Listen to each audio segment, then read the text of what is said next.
ancient tombs where they would build these structures above ground, kind of like build a cave above ground. And when they dug to these things, there's evidence of just horrific fire on these tombs that would have been there at the time of this major destruction. They would have already existed, so these were people who died before the destruction. And all the burning starts on top.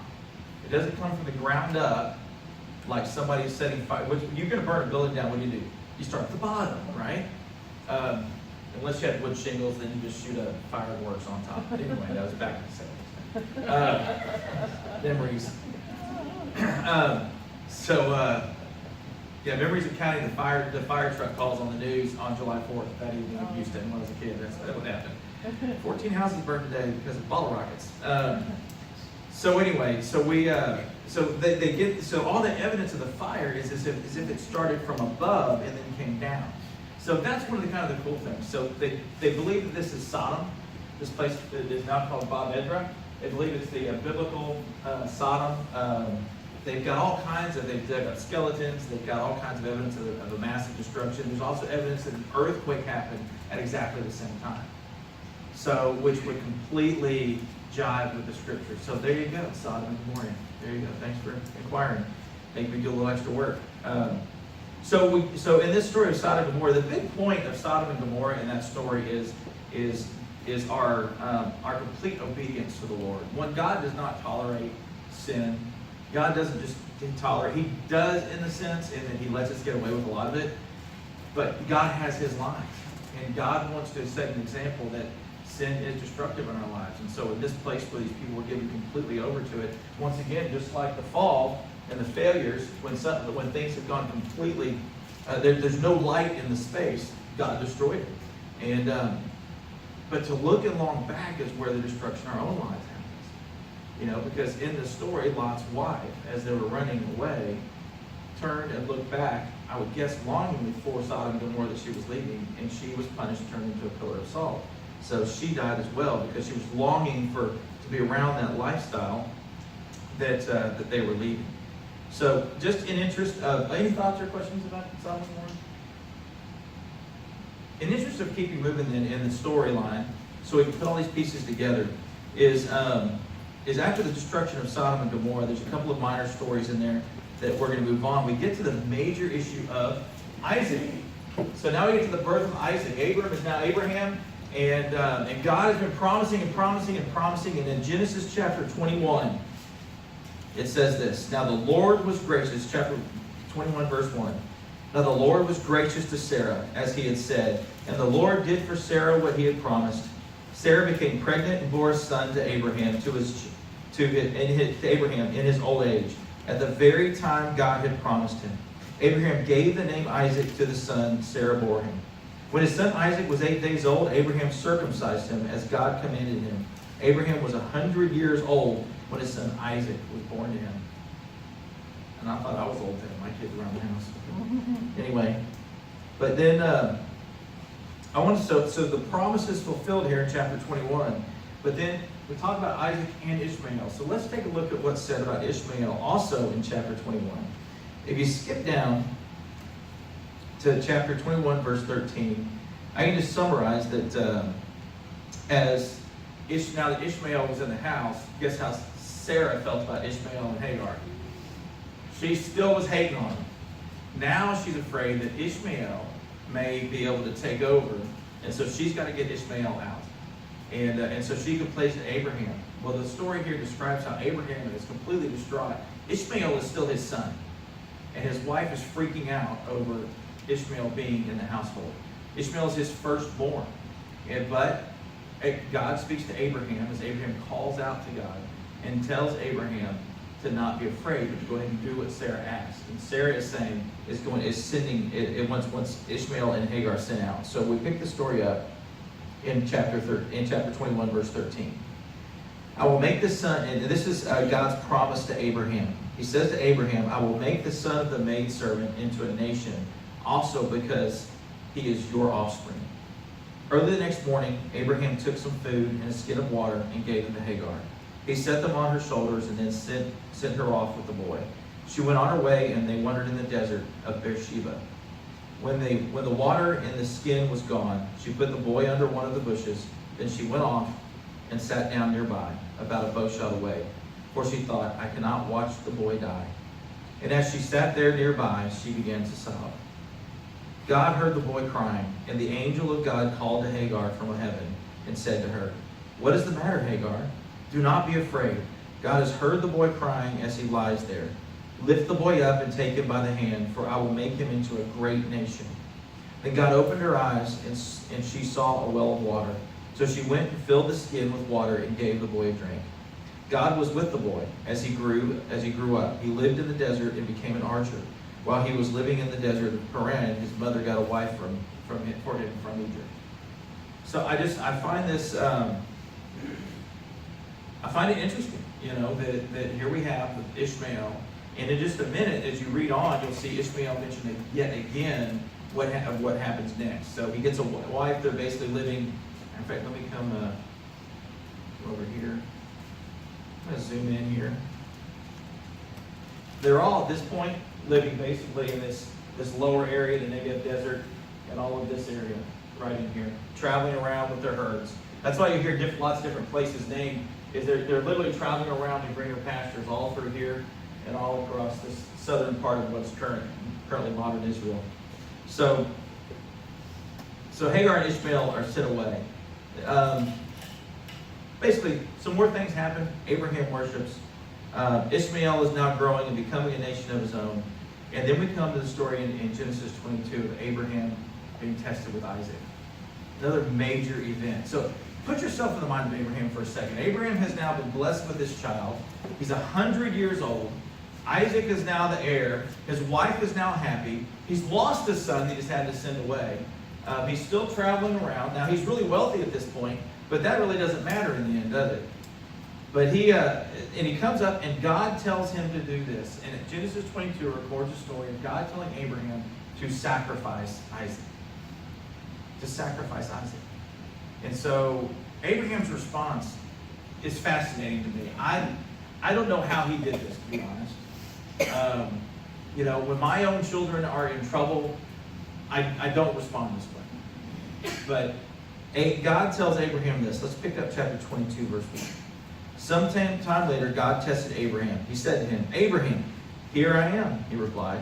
Then God said, take your son, your only son, Isaac, whom you love, and go to the region of Moriah. Sacrifice him there as a burnt offering on one of the mountains I will tell you about. Early in the next morning, Abraham got up and saddled his donkey. He took with him 2 of his servants and his son Isaac. When he had cut enough wood for the burnt offering, he set out for the place God had told him about. On the 3rd day, Abraham looked up and saw the place in the distance. He said to his servants, stay here with the donkey while I and the boy go over there. We will worship, and then we will come back to you. Now, let me just point something out. Let's come over here. It is believed by some that Mount Moriah is also where the Temple Mount is, that's where that sacrifice came. It also is believed by some that that's where Moses received the 10 Commandments along the way, that all of it was some of that. That's all connected, but primarily that Abraham was, this is where Abraham was told to sacrifice Isaac. Now, in my studies, there's some people that think that happened a little bit west of Jerusalem, but one way or the other, God had called. We know that God called Abraham to this region, this mountain range in here, and that it happened in there for sure. It would completely make sense that Isaac, being the son of the promise, being the child that came from that God would have this thing, all this happen in the same location to solidify our understanding of who he is. So God tells Abraham to take him up on the mountain and to sacrifice him. Abraham goes so far as to tie his son up and to place him on the altar that he's just built. He even had Isaac gather some of the wood himself. And so we're going to pick this story up in verse 9 of chapter 22. When they reached the place God had told him about, Abraham built an altar there and arranged the wood on it. He bound his son Isaac and laid him on the altar on top of the wood. I can't imagine being Isaac in this moment. Dad, what are you doing? Don't worry, son, it's a game. How do you do that? I don't know. I just don't know. Then he reached out his hand and took the knife to slay his son. But the angel of the Lord called out to him from heaven, Abraham, Abraham. Here I am, he replied. Do not lay a hand on the boy, he said. Do not do anything to him. Now I know that you fear God, because you have not withheld from me your son, your only son. Abraham looked up, and there in a thicket he saw a ram caught by its horns. He went over and took the ram and sacrificed it as a burnt offering instead of his son. So Abraham called that place, the Lord will provide. And to this day it is said, on the mountain of the Lord it will be provided. The angel of the Lord called to Abraham from heaven a second time and said, I swear by myself, declares the Lord, that because you have done this and have not withheld your son, your only son, I will surely bless you and make your descendants as numerous as the stars in the sky and as the sand on the seashore. Your descendants will take possession of the cities of their enemies, and through your offspring all nations on earth will be blessed, because you have obeyed me. Now, as I look at this story, there's some things that stand out to me.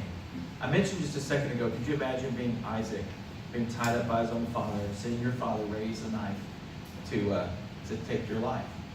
At the same time, can you imagine being Isaac, hearing the voice of God, the voice of an angel come from heaven, and tell your father to stop, and then give that promise?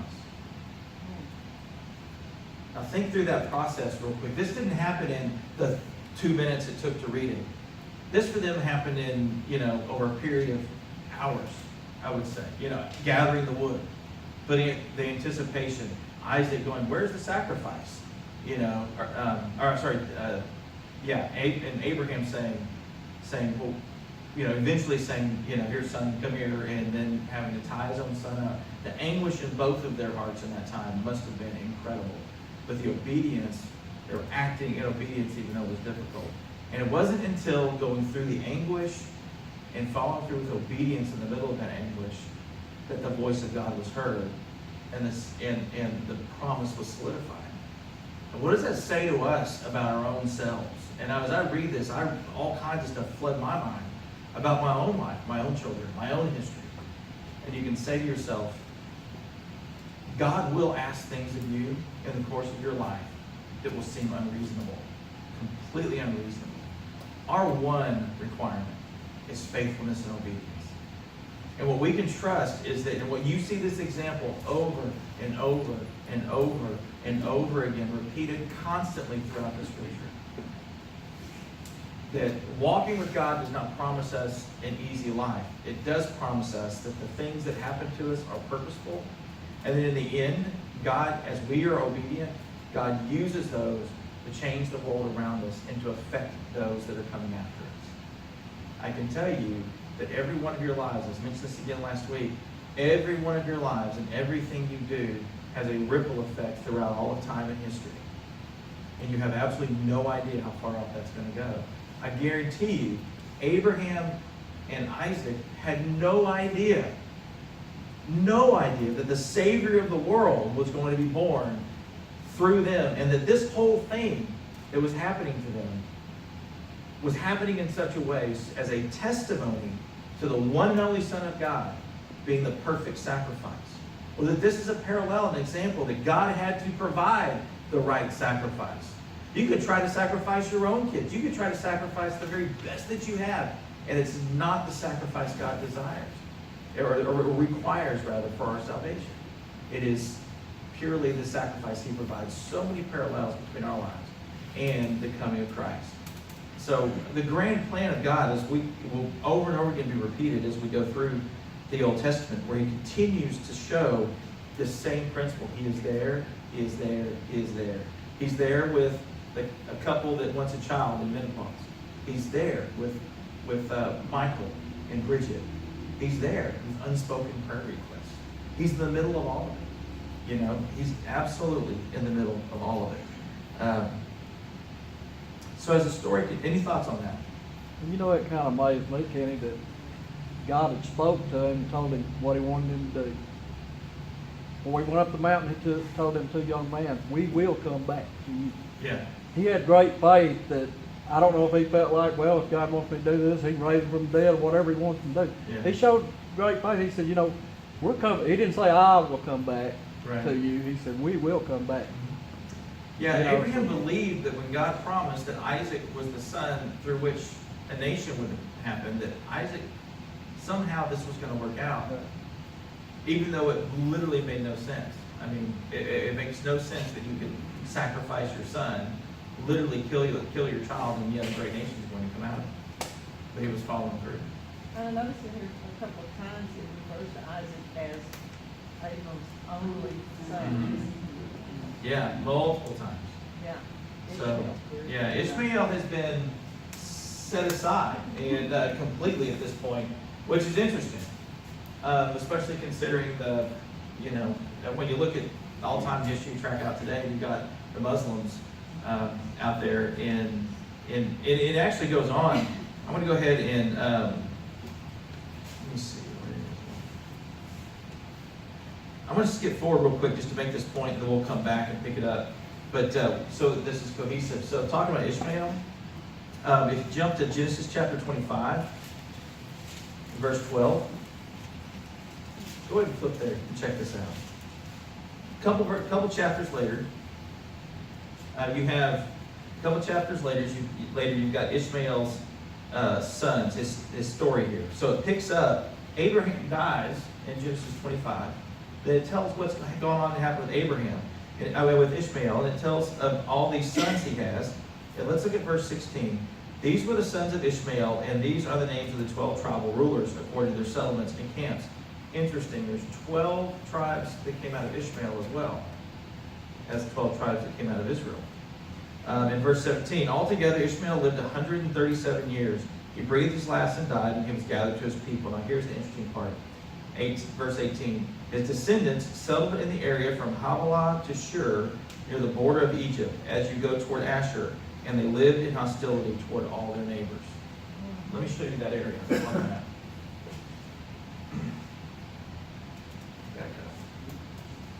Now it's believed. Now this is the top of the Nile. So the Nile's running through Israel. Let me back up. Just over here. Okay, so now you can see. Okay, so y'all can see better. Oh, come on. All right, so you've got the Nile River over here. So you've got, this is Egypt. You've got, back at the border of Egypt runs right in here. And in this area of Shur, this was the wilderness of Shur right here. So all of his people, Ishmael's children lived, this is their area, all of this. What's that? That's the Gaza Strip. This is where the Palestinians fire rockets from. And it's believed that the Palestinians are the descendants of Ishmael as well as a lot of the Arabs, and they're a blend with the Egyptians. So you've got this area, and they sit there and they fight and they fight and they fight, and that's all they know how to do. And it's just interesting to me. Now, can a man's heart be turned, regardless of his background, turned to Christ? Absolutely. I have a friend named Abraham Shepherd. I'm going to tell you this story real quick. Abraham is a missionary. Actually, I haven't talked to him in a couple of years. I need to catch back up. But Abraham went with us on our mission trips to Greece. That's where that we had from here. And back in, I guess, 04 and 05. Abraham is he's a Southern Baptist missionary. He's an Armenian by background, which means he's not Arab, but he sort of looks it. And he's got a Christian background. He's a Canadian citizen, but he was born in, I think, Syria. So he's got this crazy kind of background. He can speak classical Arabic, German, English, French, Greek, and Turkish, like all of them fluently. And he's one of these unique people that God has called to do incredibly unique things. And one of the things that he has done is sat with the leader of Hamas in the Gaza Strip with men with AK-47s on either side of them talking about Jesus. And so I share that with you to say there are people doing things in these areas that all we see on the news is awful, and our hearts are turned towards just hardness towards these people. God is working in the middle of those groups. He is sending people in who can win them over. And because when you walk into one of these areas and you start talking to an imam, the imams run everything, right? The preachers run everything over there, basically the Muslim preachers do. when you start talking classical Arabic to them, all of a sudden, they're the only ones who are supposed to know that. The Arabs themselves don't know that. The imams are the ones that know that. All of a sudden, you've just gotten elevated, and they'll listen to you. So I just find that interesting. God is working in these areas even today. So as we're just going to fill in the gap here between Abraham sacrificing Isaac and his death in this chapter 25. And what happens in the next few chapters is simply that Rebecca dies on her deathbed. She wants all of her children to she makes sure that Isaac's going to get a wife out from his own family and his own rather than an Egyptian wife or a wife from that area, a Canaanite wife. And so there's this great story of Isaac going and praying for God to send him a wife. He's at a well, feeding, giving his camels water, and out comes Rebecca, and he's just smitten. And she comes in, and the whole story just unfolds. And all of a sudden, Isaac and Rebecca, God hands Isaac his wife, Rebecca. Then they come back, and shortly thereafter, Abraham passes away. Now, I want to show you when Sarah passed away, Abraham was grief-stricken, so he went to the people in the area, and he said, I found great peace with you guys. Please allow me to bury my wife. And their response to them, or can you kind of please have a tomb to bury my wife in? And their response to him was, you're a great man. Basically, we've got a great relationship. You can pick any tomb that's already here, and you can have it. So rather than just accepting that as a gift, Abraham requests a particular tomb and buys the tomb and the land around it to bury Sarah in, and we know where that is. And so this is it's a place called Machpelah. I'm not saying that right. There's probably some sort of weird throbbable sound in there that I can't do. Machpelah or something. Machpelah. Anyway, this is one of those places. It's a great site because the Muslims like it just as much as the Christians do. So nobody's gonna blow it up. But what's interesting about it is it's had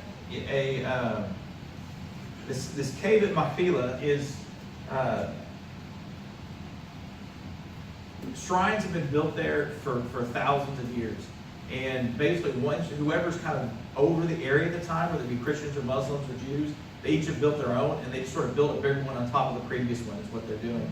And so where you started off with something, you see this down here where there's sort of a mock-up of what this might have looked like, 4,000 years ago. You've got inside, you've got this large building, and let me click on this complex here, because this is what I want. So this is from above, where inside of this building here is the tomb. But they built this big kind of cathedral thing over the top of it. And when you go inside, there are two. Click on this, make this bigger. Come on.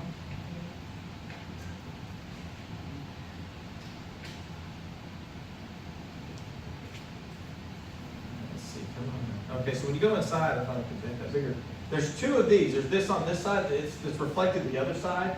There's another one of these. One is supposed to be the burial place of Sarah. The other, the burial place of Abraham. And this is actually a mosque now. You can see on the floor the prayer carpet for the men to come in and pray. This is where the Muslim pastor would teach from, or the imam would teach from up here. But they protect this thing very, very well. And so it's a known site, and it's pretty well agreed upon by all that this is the burial site. So the archaeology is real. You can look this up, Machpelah, and on your own, and see all kinds of pictures and such. That's all that's on that page. But of what's in there, I mean, it's pretty incredible that we can go back that far and have the archaeology. Once again, it's all there, it's all real, it's all true. So with that, I want to make sure we had enough time, plenty of time to get to decent seats in the sanctuary, because it's, now we have one service. You walk in late, and it's like all the back seats are full. I walked in last last week, and I was like, I'm not walking all the way up there. I'm not. So I stood in the back and visited with Bo and Randy. So anyway, any thoughts or questions on that? That's a lot of factual stuff. Not a lot of inspiration in there, but But any thoughts or questions? It's amazing. It's amazing. It really is. It's back.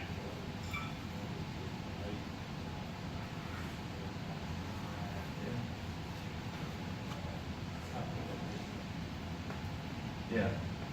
Just Yeah, hey, you can't. You just can't. There's one of the things that I didn't share, and you can look up some detail if you'd like, but in my research, one of the things we came across was some stuff about, which was battery, no, was some things about the culture of Abraham's day. That there's a place called Newsy, N-U-Z-I, you can look this up. There's a famous library called the Newsy Text. And Newsy is a known city, and it gets mentioned later on in Genesis. But the Newsy texts are these clay tablets that recorded the life of aristocrats and wealthy people in the area of Hebron, which is a lot of this stuff is in that area, And a lot of the cultural things you see happening with Abraham are recorded as norms, social norms from that area. So, for instance, the whole idea of marrying your husband off to a maidservant to get, well, first of all, the whole thing with Hagar started with Abraham saying, well, he didn't have an heir, and so his stuff was going to go on to this one of his servants. Well, it records that was a contractual thing where you could, like your top servant in your household was the heir to your estate, basically. And then the whole idea of marrying off or having an heir through a maidservant, and then that maidservant's child being usurped if the wife ever actually had a child. All that stuff that happened with all these guys is recorded as sort of social norms, and which is kind of fascinating. There's a place in there where they make an agreement, and one of the things they request is to put a hand under the thigh. Men would grab each other's thighs when they make agreements at one point, and that's recorded in the Newsy text. So, yeah, pretty fascinating. So we're out of time, and so let me pray real quick, and we'll go. Sorry, Jay. Sorry, didn't mean to psych you out there. Sorry, you get that. All right, Heavenly Father, I just ask you to bless this day, bless the service, and Lord, may you speak through Scott, and bless the worship in Jesus' name. Amen. Yeah, I don't believe I've been making many agreements. No agreements here. Sorry, Jeff. I know you're all excited, Jay, to get to the service. Y'all too. Hey, you're welcome. Oh, yeah, no problem. Anytime y'all are curious about something, I'll go do it. Come ahead. All right, I'll do it.